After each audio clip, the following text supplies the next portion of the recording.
Well, today's the day. We premiere our brand new documentary. It's called MAID, The Dark Side of Canadian Compassion, and it documents Justin Trudeau's use of medical assistance in dying, euthanasia really, or medical killing if we're going to cut the BS, to eliminate the wait times in his failing healthcare system.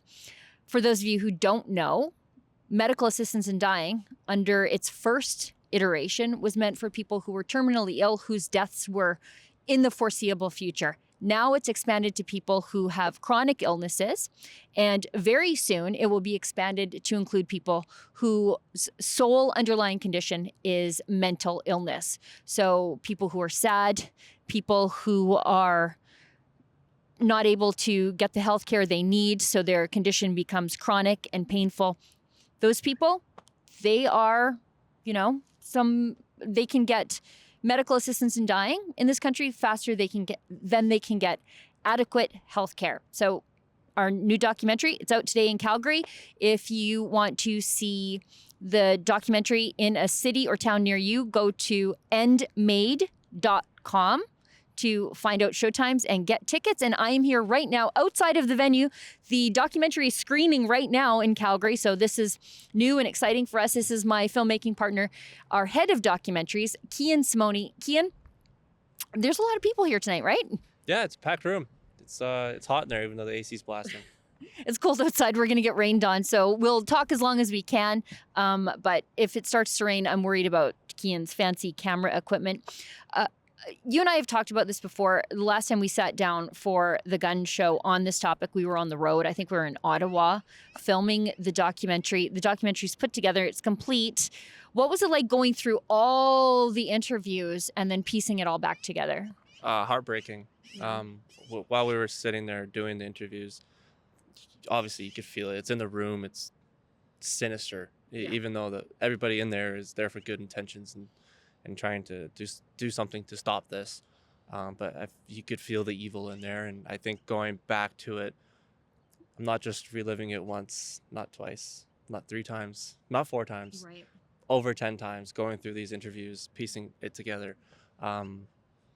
It took a toll on my mental health. Yeah. I won't lie. Like it's harsh.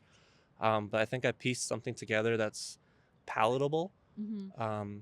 Has its ups and downs, which I think people will appreciate because it is a really hard topic. It is a hard topic and it's kind of complicated. How did we go from really a change in the criminal code where doctors couldn't be prosecuted for ending someone's life if their death was in the foreseeable future to where we are, where doctors now are at House of Commons committees proposing euthanizing inconvenient babies, really sick babies. This is where we're at now. And, it's kind of a complicated route, several changes in legislation for us to get here. But I think you did a really good job of sort of threading the needle and then looping back in those stories of the people who are living with the consequences of it. When you were introducing the show, you mentioned that it got extended to people with chronic illnesses. And I think you glazed over that too nicely. And it's something I kind of regret now after finishing the documentary is that it's not just chronic illnesses, it's homeless people. Yeah. That's not a chronic illness, that's a chronic problem with our country, not with them. That's a failing of government policy frequently. Maybe with them a little bit, but Sure. Come on, like it's not even a problem with trying to get adequate health care, it's trying to get adequate help for people and instead offering them MAID. So it's not a healthcare issue is kind of the way that I framed it in the documentary. But as I said, I regret not focusing a bit more on the fact that it's everybody. It's not just people who are sick, who are depressed, who are this or that. It's everyone. Right. It seems it's a way out for failed government policies. People who were productive individuals who are down on their luck, who find themselves homeless, or who end up addicted to drugs and maybe they don't have the good fortune of living in Alberta, so they don't have treatment available and they have government enabling them. Those people can get access to MAID in some provinces quicker than they can get access to drug treatment. And you're right. We shouldn't even be framing this as a healthcare issue. This is a deep rot in our society that we are really offering people suicide when they're inconvenient. I said evil earlier when we were talking about in the room what you could feel, and sure, I think negligence is plays into evil, but that's, I think, more of what it is that a lot of people would go back, and it's funny, I quote Adolf Hitler right off the beginning, but a lot of people would go back and kind of try to relate it to that. And I don't think it's we think these people are beneath us and they should die because of we don't believe in who they are. It's literally, we don't know what the hell to do, so we're just going to do what we can. And I think that's a serious problem, and maybe controversial to say worse than evil, because there's no point. Right. There's no point to the killing. It's we don't know what the hell to do. Right. It's the end stage of dehumanization, where we don't even see the people in front of us as people, but just a problem to get out of the way because we don't know what else to do, or we don't have the political will to do it. I agree. All right. Well, that was that.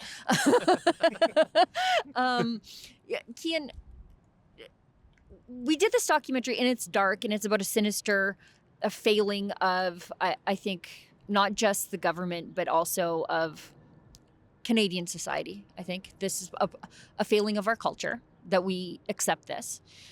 Although the good news is in the documentary is that many people don't. I think your documentary serves as an educational tool, because you and I both know, as we were making the documentary, we were getting 50% of our emails were saying, Sheila and Kian, there's no possible way it's as bad as you're saying it is.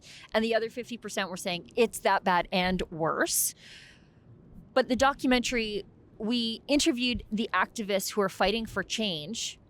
And there's two pathways to change. There's change the government, sure, but also change how we interact with our neighbors, because we found out time and time again, it's not really a crisis of healthcare, as you say, or of pain and suffering. It's hopelessness. It's feeling like you don't have a purpose, and it's extremely sad that that's what it is. And you can look at the data, like we say in the documentary, and it's very publicly out there. People choose it because they feel like they don't have a purpose. And I think that is where the documentary leaves off, is that it's not government, and it's, Pierre Poilievre says, when I get in government, I'm going to stop the expansion to mental illness. Okay, and what? And then what? Right. Are you going to peel back that we're not going to kill homeless people anymore either? Mm-hmm. Are we not going to go to BC and take people off the streets and disappear them too? Mm-hmm. Like the government's not going to do anything. It has to come from us. And giving people purpose doesn't mean you need to completely change their life when you know that their lives are going to end in 3 months. It's going, and my favorite thing in the documentary is going to play cards with them, because that's purpose for tomorrow. For someone who has absolutely nothing, is having something to look forward to the next day. And that's kind of the message that try to get out with the documentary itself. I didn't make the documentary. Actually, I did make the documentary at first to stop people from killing themselves with MAID. And I realized that no one who is going through that is going to watch this documentary. Right. And I had to stop kidding myself. I had to put the extra work in to have someone who watches the documentary be the person who stops someone from getting MAID. They need to know how to speak to people who are suffering from lack of purpose and hopelessness. And I think I succeeded in that, in being able to equip people with what they need to know of how to stop someone from getting it.